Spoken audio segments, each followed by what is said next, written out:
The wait is almost over. Death Stranding launches on PS4 on the 8th of November. I've been lucky enough to play the game during pretty much every spare minute I've had for the last 2 weeks. And here's a video about why it's unlike any game you've ever played before. That's right, no intro. We've kept you waiting long enough for this. You've caught me just getting on with the video. Just before we dive in, a brief note to say there will be no story spoilers at all in this video. All gameplay footage you're seeing has been captured by us and is from the first 3 episodes of the game, episodes being Death Stranding's term for what you'd traditionally call chapters. Okay, let's get the obvious out of the way. Visually, Death Stranding is like nothing I've ever seen before. It looks insane. The landscape, when you boot the game up for the first time, hit me with a cold, natural grandeur I can only liken to that feeling you get when cresting a mountain peak on a real-life hike and surveying the beauty below. Walking through Death Stranding's haunting open world is like walking through a prize-winning landscape photograph. The wonderful melancholy of it, the desaturated greens, greys and browns, feathered with gentle natural light, give the world a sense of scale and depth rarely seen in video games. It feels raw and solid. Knuckles of rock bruise the earth, cliffs stretch towards the sky, rivers sweep through, unpredictable, wild and unconcerned by your efforts to wade through. More importantly, it's a world untamed by the usual tropes of game design. You won't find bright yellow handholds or convenient climbing routes chiseled out for you.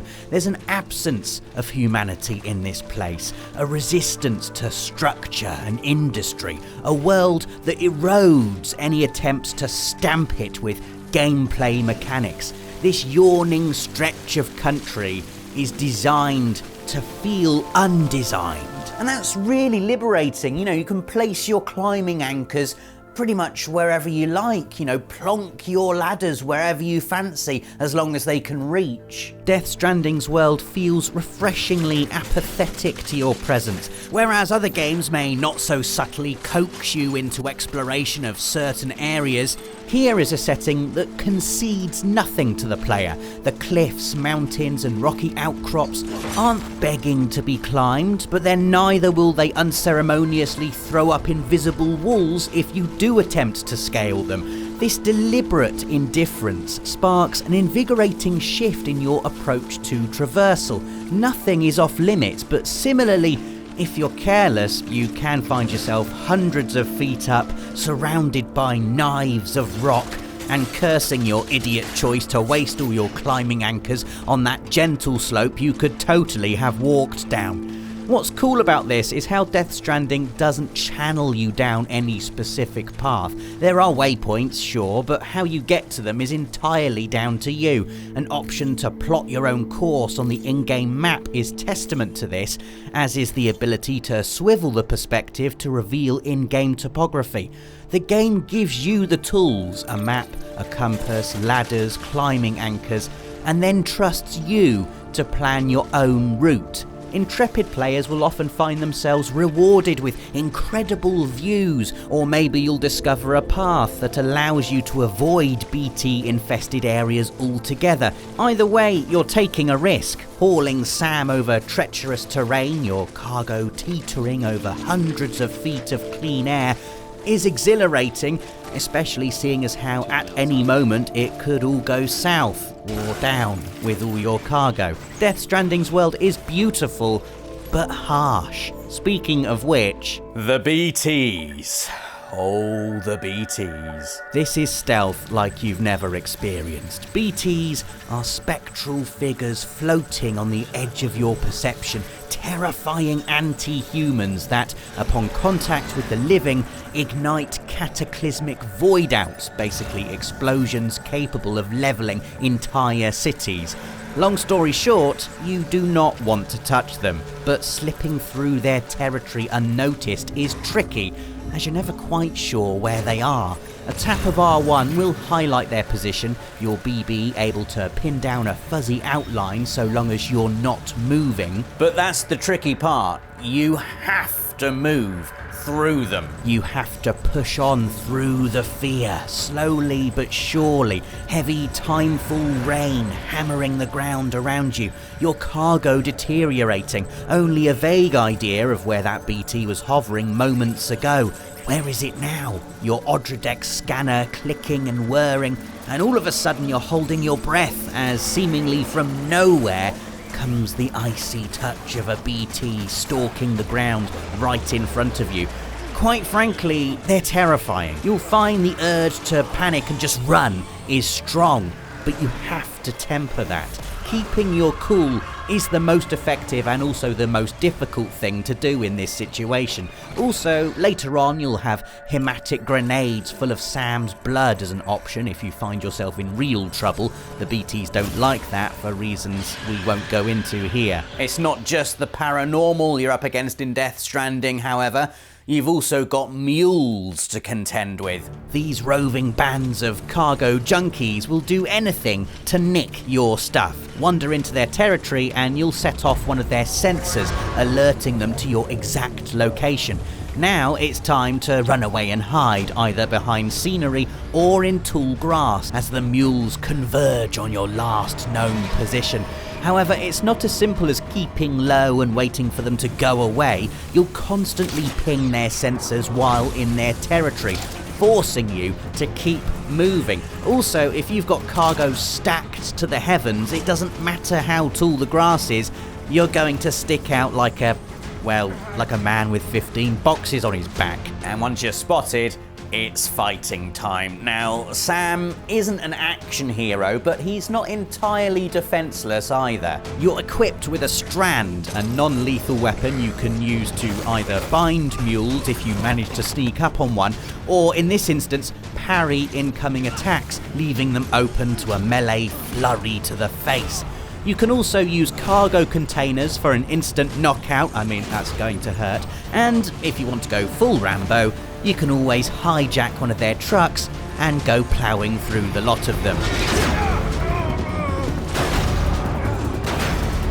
I do like doing this. Stealth is the cool approach though, isn't it? And against the mules, you've got some amazing tactical options. This is where things do get really awesome. You soon realise that sensor you keep setting off isn't detecting Sam, it's detecting his cargo. Mules are addicted to the stuff, it's literally all they care about. And so, if you're clever, you can build yourself a post box just outside their territory and stash all your cargo inside, allowing you to creep about mule camps without them detecting you. Now you can get up close and personal, bind them with your strand and pilfer all the loot they've got hidden away inside their base. After which point, because you've got cargo again, they will be able to ping you naturally, so it's time to sneak expertly out of there. There are loads of other cool things you can do as well. The stealth and combat is so varied. You can chuck decoy cargo that releases smoke, or set off smoke grenades to shield your escape.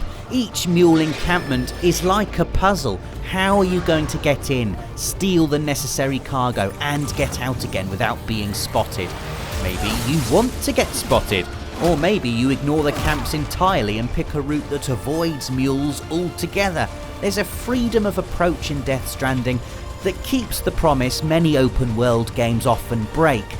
You can go anywhere, you can approach each situation however you like, and it feels incredible. But back to that world, watching it come alive around you as Sam connects cities, way stations and isolated outposts together is like nothing you've experienced before. But Death Stranding's central theme runs even deeper than that. Connection is woven into every layer of the game, Kojima Productions folding and hammering it into each aspect of gameplay and story, like a master smith forging a hardened steel blade.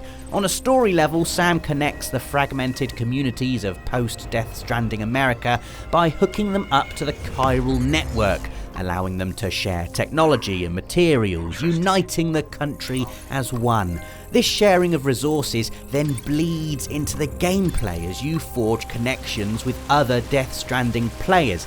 A simple example, if I put a ladder down, you might be able to use that same ladder in your game. Give it a like if you do, please.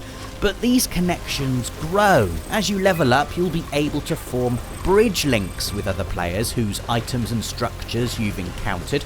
Do this and you're more likely to come across things they've left behind, and vice versa.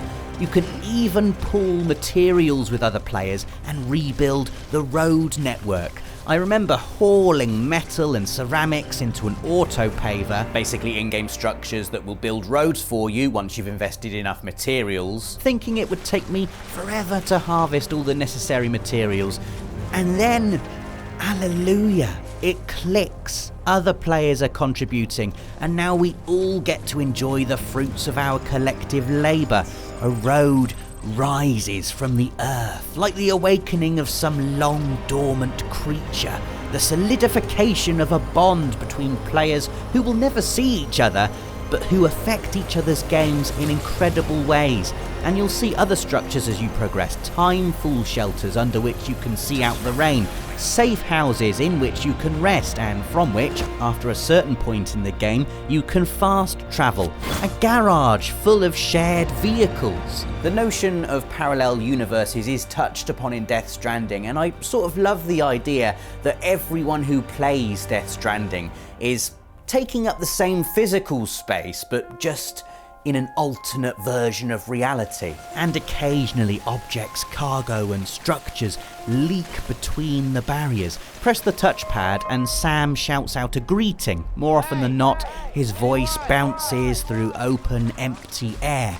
But occasionally, you'll hear the faint echo of a reply. Another player, their presence brushing against yours, if only for one solemn brief moment. I think it's beautifully done, a wonderful integration of social cooperation into what is essentially a single player game. Then there's the connection you have with your BB. Deadman tells you not to get emotionally attached, to think of BBs as tools and nothing more. And then it starts crying, and basic human instinct will have you worrying about this baby. I mean, come on, it's a baby, for crying out loud.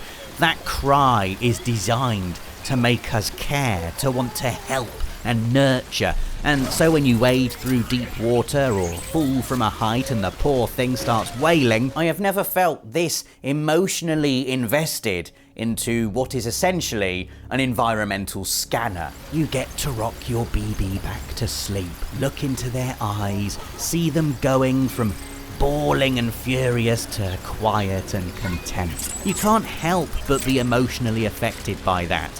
And then, finally, if you'll allow me a bit of pretentiousness, I like to think Death Stranding is about connecting to the natural world as well. The simple act of moving Sam through the world feels perfect. He is fully grounded. You feel every footstep, every stumble, every climb, every descent, every stop and stare at the raw, rugged beauty of it all. I've spent long stretches of my time with Death Stranding simply walking and listening, the buffeting wind, the intimacy of the rain, the crunch of rock and rustle of grass. You can almost smell the air. You can snake through Death Stranding on a bike or power run with exoskeleton legs if you're in a hurry, but I reckon you'll be walking lots. Traversal in this place has a meditative quality to it. You're given space to think, and with a story this intriguing, you'll be thinking a lot. I can safely say I've never played anything else quite like Death Stranding. All I want to do is stop typing and sink into that world once again. I can't wait for everyone to get their hands on this and for all of you to tell us what you think. And don't forget, if you see any of my ladders or bridges or climbing anchors, give them a like or two, yeah? And then like this video if you've enjoyed it, subscribe if you haven't already, and hit that notification bell so you're always up to date with everything from the world of PlayStation. Thanks for watching, and see you again soon. For the players.